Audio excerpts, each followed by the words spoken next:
let's shift gears and talk about everyone's favorite team, the Houston Rockets, who after a kind of a big comeback in, what was it, Game 2 or Game 3 against Golden Offensive State. foul. Well, beyond that, though, looking at the expressions on the faces of the bench, Dwight Howard specifically, he looked like he was sitting in the dentist chair. Phil, I'll go to you. What is going on with this team right now?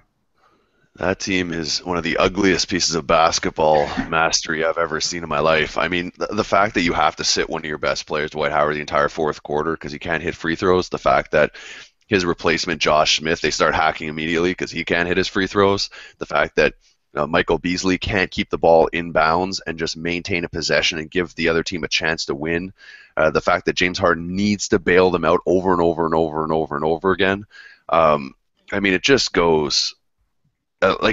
this team to me kind of reminds me of those like Jailblazers of the Portland like years back with Zach Randolph and co. I think a lot of their players are nice, but I think by far the wrong coach, and I think it's a wrong fit. I think there's too many players who have way too big of an ego, and I'm still not even sold that you can win with James Harden with too many other guys who need to touch the ball. I think.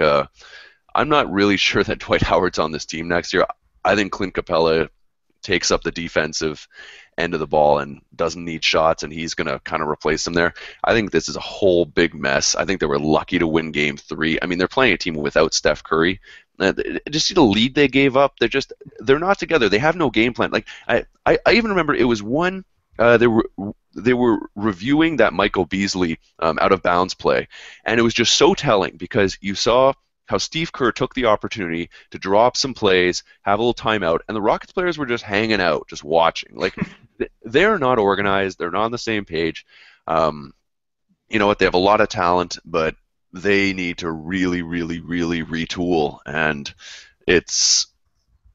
I mean, if you look, they're not paying a lot for a lot of these guys. Mike Beasley's on like a $300,000 contract. So is Josh Smith. It's nice that they're not having to pay them, but when you can't play a lot of your best players, it hurts. And James Harden can only do so much. I mean, they just make mistakes after mistakes. And like, if I'm going to say half full, I've been liking how Patrick Beverley's playing. About it. Mm-hmm. Well, Justin, Jeff Van Gundy's name has been thrown out there. Is he the answer? Is there an answer to this? Is there an answer to Houston? Yeah. Blow it up. Blow it up. That team hates each other. The worst case scenario for Houston is Dwight Howard opting into his contract. Yeah. Like, if he stays, they're going to be in trouble. That team, I guess you keep Harden, like you build around him, you invest in some high character guys, go after someone like Mike Conley, get guys that will listen to the coach. You got to get an established coach as well. I know Jeff Van Gundy has been discussed there. I mean, it kind of is what it is. The team's run its course. If he opts in, maybe you could take Dwight and trade him for Al Horford, right? Dwight back to Atlanta. Al Horford would make a little more sense. Well, Al Horford is an unrestricted free agent, so he's going to be signing a 5-year deal somewhere. So I'm assuming that they wouldn't want to move him after they just sign him. It's tough. It worked. This is a more talented team than last year's team that went to the Western Conference Finals, but there is a human element that people often forget about. And that human element, it means that this team doesn't get along and it's run its course. You got to blow it up. Yeah, I think something really telling is when Harden had sort of shot Monty, you just went over the chest bump him, and Harden just pushed him away. I mean, you rarely see this, especially on an NBA team, especially in the playoffs. I mean, Phil, is there anything they could do short term to kind of? I mean, they got Golden State in their face. Is there anything short term they can do to keep going through this series? If it's me, I'm looking at the players who've played well.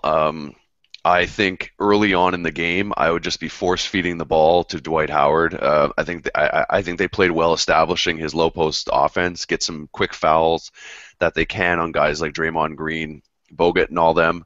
and just try to avoid the hack of Dwight too early. I mean, I wouldn't even play Dwight or Josh Smith that much at the end. I think Monty Hunis has played really well for them. I think he'd be my center kind of going forward. I'd be playing a lot of my wings a ton, and I would just be forcing the ball inside and try to foul them out. It's tough to say, but when you're giving Golden State gimme shots, like I think they're settling for really garbage shots over and over and over again, and there's way too many turnovers, and you can't do that. Like Golden State exposes turnovers and long rebounds better than any team in the league in my eyes. And when you're giving shots that just do that, and you have lazy players who don't dive for those balls, I mean, it just doesn't look like they want it. So I would just put James Harden, Patrick Beverley, and whoever seems to want it on the floor and just go from there. And I would make Dwight Howard really not want to opt in by just not giving him any minutes, like just force feeding him at the start, kind of like how the Pacers used to do with Rick Smits. You know, in the first quarter, they just feed him the ball like 10 times in a row, do that, draw some quick fouls, and then play from there, pretending Dwight Howard doesn't exist. Okay, I'm just gonna move on because I don't want to talk about the Rockets anymore.